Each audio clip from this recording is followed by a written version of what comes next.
Well, first you have to say that genocide has been going on, and that's now been established by the Inquiry Commission, the Parliamentary Assembly here, the European Parliament, even the US has admitted it. Once you say genocide is going on, under the Genocide Convention, you are obliged to intervene to stop it. Now, whether you have to bomb it is one thing, but one thing we can do, and we are morally obliged to do, is to make sure we prevent people from Western Europe or from Europe to travel there. We have at least 5,000 people from member states fighting in Syria and Iraq for ISIS, and you have to punish them. I mean, what kind of rule of law do you have if you punish someone for driving 5 miles too fast? But if one of the citizens with a passport of your country participates willingly in an organization that commits genocide, if you don't put someone for trial and punish them? And do you see these trials? On the contrary, we even see a few countries who are still trying to reintegrate foreign fighters who are a bit delusioned. Well, sorry, first punishment, then we can do the other things. That's why I immediately went to the fighters who have a passport of one of the 47 member states. First, by the way, there was universal jurisdiction over genocide, so we could try them. Well, hey, we're going to not extract all of them.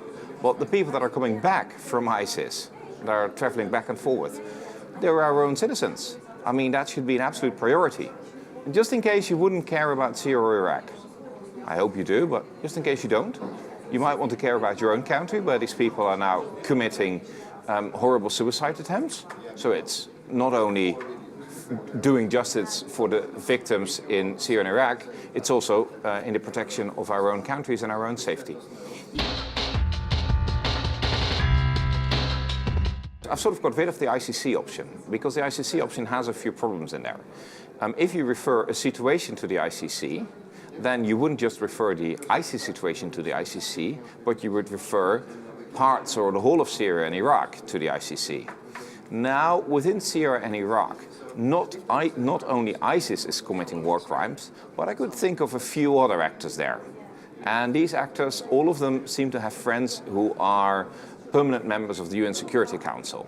So I think that Russia will never allow that to happen, because then Assad would certainly face counts for war crimes. Maybe not genocide, but war crimes are definitely on the cards there.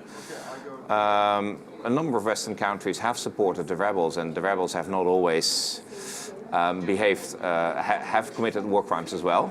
And you would see that you'd look at the legality of the intervention of a number of Western powers in Syria and Iraq.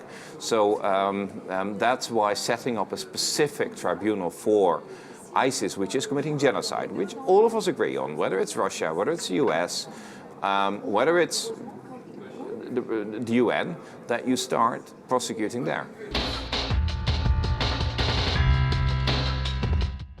As these groups go, ISIS is quite well organized.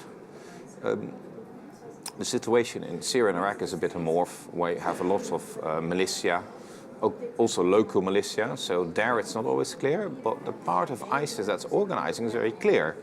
And usually when they claim to have done something, they claim it in a fairly credible way. Yet on the margins, where does it start and end? There may be questions, but that's no reason not to start prosecuting.